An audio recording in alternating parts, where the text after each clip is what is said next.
29 महानगरपालिकांच्या निकालाचा दिवस सकाळी 10 वाजता मतमोजणीला सुरुवात झाली आणि आता पहिले कल हाती यायला सुरुवात झाली आहे। पहिल्या कलानुसार एक्झिट पोलचे अंदाज खरे ठरताना दिसतायत। मुंबईमध्ये भाजप आणि शिंदेंच्या शिवसेनेची महायुती, पुणे पिंपरी चिंचवडमध्ये भाजप आघाडीवर आहे, पण पहिल्या कलानुसार तरी घासून फाईट असल्याचं चित्र सध्या दिसू लागलंय।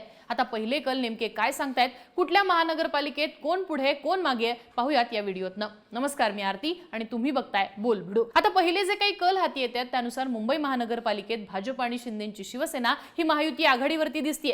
मुंबईमध्ये 23 ठिकाणी मतमोजणी ही सुरू असून एका वेळी 2 वॉर्डांची मतमोजणी सुरू असल्यानं सध्या 46 जागांची मतमोजणी चालू आहे। मुंबईतल्या 227 जागांपैकी 14 जागांवर भाजप, 13 जागांवर शिंदेंची शिवसेना आघाडीवर आहे, तर ठाकरेंच्या शिवसेनेला 8 जागांवर, मनसेला 5 जागांवर आघाडी मिळाल्याचं चित्र दिसतंय। तर काँग्रेस आणि वंचित आघाडीला 5 जागांवर, शरद पवारांच्या राष्ट्रवादीला 0 जागांवर, अजितदादांच्या राष्ट्रवादीला 1 जागेवरती आघाडी मिळाली आहे। पहिल्या कलानुसार याच 2 पक्षांकडे आघाडी असल्यानं मुंबईतल्या ठाकरेंच्या सत्तेला मोठा हादरा बसू शकतो, पण अर्थात पहिल्या कलांमध्ये तरी घासून फाईट असल्याचं चित्र आहे। कारण वॉर्ड क्रमांक 194 या हाय व्होल्टेज फाईट मध्ये समाधान सरवणकर आणि निशिकांत शिंदे यांच्यामध्ये अगदी चढाओढ सुरू असल्याचं पाहायला मिळतंय। आता दुसरी महत्त्वाची महानगरपालिका आहे ती म्हणजे पुण्याची। इथं सुद्धा भाजपला आघाडी मिळाल्याचं चित्र आहे। राष्ट्रवादी विरुद्ध भाजप असा थेट सामना इथं। या सामन्यात सध्या 165 जागांपैकी 32 जागांवर भाजपला आघाडी आहे। भाजपच्या 2 जागा बिनविरोध निवडून आलेल्या आहेत, तर अजितदादांची राष्ट्रवादी ही 10 जागांवर पुढे असल्याचं चित्र आहे। कधी काळी पुणे हा बालेकिल्ला असणाऱ्या काँग्रेसला फक्त 3 जागांवरती आता आघाडी आहे, तर शिंदेंची शिवसेना 2, शरद पवारांची राष्ट्रवादी सुद्धा 4 जागांवरती पुढे असल्याचं चित्र सध्या दिसतंय। आता येतो तो पिंपरी चिंचवडचा नंबर। या महानगरपालिकेमध्ये सध्या नेक टू नेक फाईट चालू असून भाजपनं 15 जागांवर आघाडी घेतली आहे। इथं सुद्धा भाजपचे 2 नगरसेवक आधीच बिनविरोध निवडून आलेले होते। इथं अजितदादांची राष्ट्रवादी 14 जागांवर, शरद पवारांची राष्ट्रवादी 1 जागेवर आघाडी आहे। शिंदेंच्या शिवसेनेनं पिंपरी चिंचवडमध्ये 2 जागांवरती आघाडी घेतलेली आहे। यानंतर येते ती ठाण्याची महानगरपालिका। इथं शिंदेंच्या शिवसेनेचे 7 नगरसेवक बिनविरोध निवडून आले होते। ठाण्यामध्ये येणाऱ्या पहिल्या कलानुसार 131 जागांपैकी भाजप 6 जागांवर, तर शिंदेंची शिवसेना 9 जागांवर आघाडीवर आहे। यानंतर येतो तो छत्रपती संभाजीनगरचा नंबर। इथं पहिल्या कलानुसार 115 जागांपैकी भाजप 9 जागांवर, शिंदेंची शिवसेना 5 जागांवर, राष्ट्रवादी काँग्रेस 1 जागेवर, काँग्रेस 2 जागांवर, ठाकरेंची शिवसेना 4, तर शरद पवारांची राष्ट्रवादी 1 आणि इतर जे आहेत ते 4 जागांवर आघाडीवर आहेत। यात इतर मध्ये एमआयएमचा आकडा मोठा आहे। लातूरमध्ये 70 जागांपैकी भाजप 16 ठिकाणी, तर काँग्रेस 12 जागांवर आघाडीवर असल्याचं चित्र आहे। यानंतर पाहूयात ते जालना महानगरपालिकेत काय घडतंय। इथं पहिल्या कलानुसार 65 जागांपैकी भाजप 3 जागांवर आघाडीवर आहे, तर एका ठिकाणी अपक्ष हे सुद्धा पुढे आहेत। जालन्यामध्ये रावसाहेब दानवे यांचे बंधू भास्कर दानवे हे आघाडीवरती आहेत। आता येऊयात परभणीकडे। परभणीतल्या 65 जागांपैकी भाजप 2 जागांवर आघाडीवर आहे। ठाकरेंच्या सेनेला 6, अजितदादांची राष्ट्रवादी 1, तर काँग्रेस ही 1 जागेवरती आघाडीवर आहे, असं सध्या परभणीचं चित्र दिसतंय। यानंतर येतो नांदेडचा नंबर।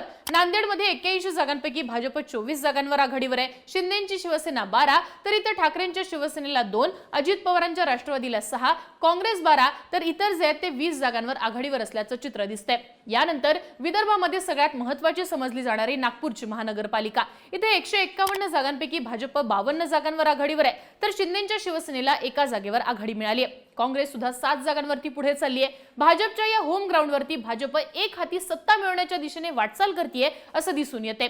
यानंतर अकोल्या बाबतीत सांगायचं तर अकोल्यातल्या 80 जागांपैकी भाजप 34 जागांवर आघाडीवर आहे। शिंदेंची सेना 4 जागांवर आघाडीवर आहे। अजितदादांची राष्ट्रवादी 4 ठिकाणी, काँग्रेस 15 ठिकाणी, शरद पवारांची राष्ट्रवादी 1 ठिकाणी, ठाकरेंची सेना 7, तर इतर 15 जागांवर आघाडीवर असल्याचं चित्र दिसतंय। यानंतर अमरावतीत पाहायचं तर अमरावतीमधल्या 87 जागांपैकी भाजप 8 जागांवर आघाडीवर आहे। शिंदेंची शिवसेना 2 जागांवरती आघाडीवर असल्याचं चित्र आहे। इथं ठाकरेंची शिवसेना 1 जागेवरती आघाडीवर, तर शरद पवारांची राष्ट्रवादी ही कोणत्याही जागेवरती आघाडीवर असल्याचं सध्या तरी पुढे आलेलं नाहीये। अजितदादांची राष्ट्रवादी 6, काँग्रेस 6, तर इतर जे आहेत ते 7 जागांवर आघाडीवरती आहेत। यानंतर विदर्भातल्या चंद्रपुरात 66 जागांपैकी भाजप 8 जागांवर पुढे आहे। शिंदेंची शिवसेना 2 जागांवर पुढे आहे। ठाकरेंची शिवसेना 4, अजितदादांची राष्ट्रवादी 1, काँग्रेस 9, तर इतर 4 जागांवरती आघाडीवर आहेत। आता कोल्हापूर भाजप आणि काँग्रेससाठी अत्यंत महत्त्वाची महानगरपालिका। इथे 81 जागांसाठी निवडणूक होतीये। इथला खरा सामना हा काँग्रेस विरुद्ध भाजप असाच होतोय। सुरुवातीचे जे काही कल हाती आले त्यानुसार भाजप 15, शिवसेना 7 आणि काँग्रेस 17 जागांवर आघाडीवर आहे। कोल्हापुरात आतापर्यंत भाजपच्या 4 आणि काँग्रेसच्या 4 उमेदवारांचा विजय सुद्धा झाल्याचं कळतंय।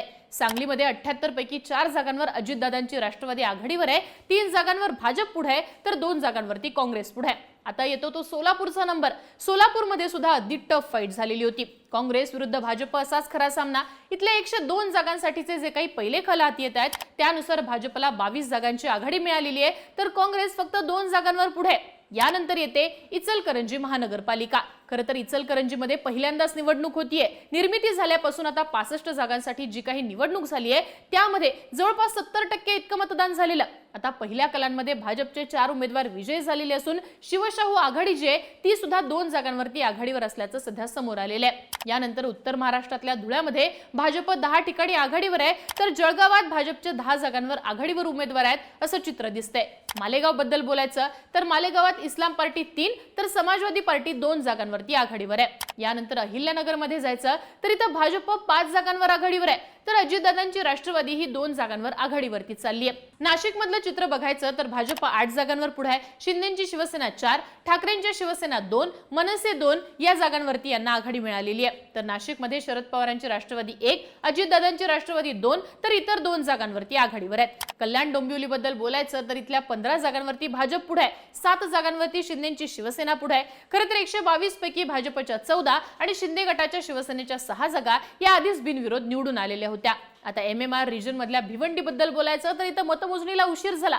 10:25 ला जवळपास मतमोजणी सुरू झाली। भिवंडी मधल्या 90 पैकी भाजपचे 6 नगरसेवक जे आहेत ते आधीच बिनविरोध निवडून आलेले आहेत। यापैकी आता 9 जागांवर भाजप पुढे असल्याचं दिसतंय आणि इतर पक्षांचे कल अजून हाती यायचे आहेत। नवी मुंबई महानगरपालिकेत 111 पैकी 9 जागांवर भाजप, 2 ठिकाणी शिंदेची शिवसेना आघाडीवर आहे, तर इतर पक्षांचे कल जे आहेत ते अजून हाती यायचे आहेत। MMR मधल्या मीरा भाईंदरमध्ये 10:30 पर्यंत मतमोजणी सुरू झाली नव्हती। वसई विरार बद्दल बोलायचं तर बविया इथं आघाडीवर आहे। 115 पैकी या ठिकाणी भाजप 25 जागांवर, काँग्रेस 1 तर बविया तब्बल 84 जागांवर पुढे आहे। ठाकरेंच्या शिवसेनेला 5 जागांवर इथं आघाडी मिळाल्याचं दिसतंय, त्यामुळे बविया सत्ता स्थापनेच्या दिशेने वसई विरारमध्ये वाटचाल करतेय।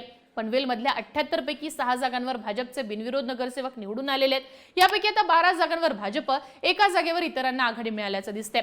उल्हासनगरमध्ये 5 जागांवर भाजप, 3 जागांवर शिंदेची शिवसेना आघाडीवर आहे। यानंतर आता महत्त्वाचे अपडेट सांगायचे तर इचलकरंजीमध्ये मतमोजणीला सुरुवात झाल्यानंतर पहिल्या अर्ध्या तासातच भाजपचे 4 उमेदवार विजयी झाल्याची बातमी आली, तर कोल्हापुरात सुद्धा 11 वाजेपर्यंत भाजपचे 4 उमेदवार विजयी झालेले आहेत। काँग्रेसने सुद्धा इथं खातं खोलले असून काँग्रेसचे सुद्धा 4 उमेदवार विजयी झालेले आहेत। पनवेलमध्ये तुरुंगातनं निवडणूक लढवत असलेले ललित कोल्हे हे आघाडीवर असल्याचं चित्र सध्या दिसतंय। तर मुंबईच्या प्रभाग क्रमांक 135 मधनं भाजपचे नवनाथ बन हे आघाडीवरती आहेत। भिवंडीच्या प्रभाग 17 मधनं भाजपचे 3 उमेदवार विजयी झाले, तर भिवंडीच्या प्रभाग 9 मधनं काँग्रेसचे 4 उमेदवार जे आहेत ते विजयी झाल्याचं चित्र दिसतंय। आता येऊयात आपण पुणे महानगरपालिकेकडे। पुण्यामध्ये भाजपचे उमेदवार असणारे कुणाल टिळक, स्वर्धा बापट, स्वप्नाली पंडित, राघवेंद्र मानकर हे पहिल्या फेरीत आघाडीवरती आहेत, तर राष्ट्रवादी अजित पवार गटाच्या रुपाली पाटील ठोंबरे या पिछाडीवर पडल्याचं सध्या समजतंय।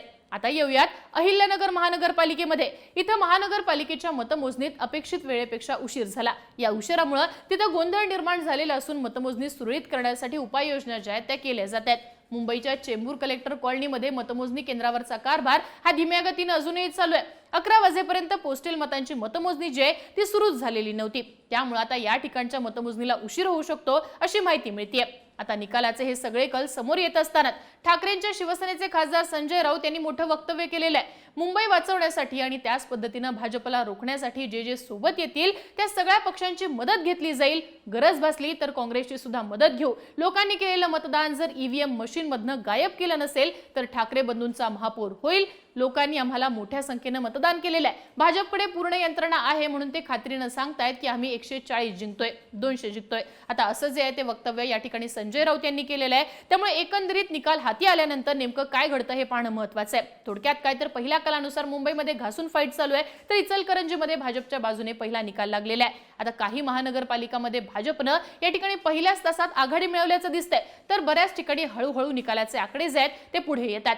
दुपारपर्यंत महानगरपालिकेच्या निकालाचं चित्र जे आहे ते स्पष्ट होताना दिसू शकतं। एकंदरीतच या निकालाच्या सगळ्या अपडेट जे आहेत ते आम्ही तुमच्यापर्यंत पोहोचवत राहू। तोपर्यंत 29 महानगरपालिकांचं चित्र काय असेल याबद्दल तुम्हाला काय वाटतं आम्हाला कमेंट बॉक्समध्ये लिहून कळवा आणि बोलबिडीच्या YouTube चॅनलला सबस्क्राइब करा।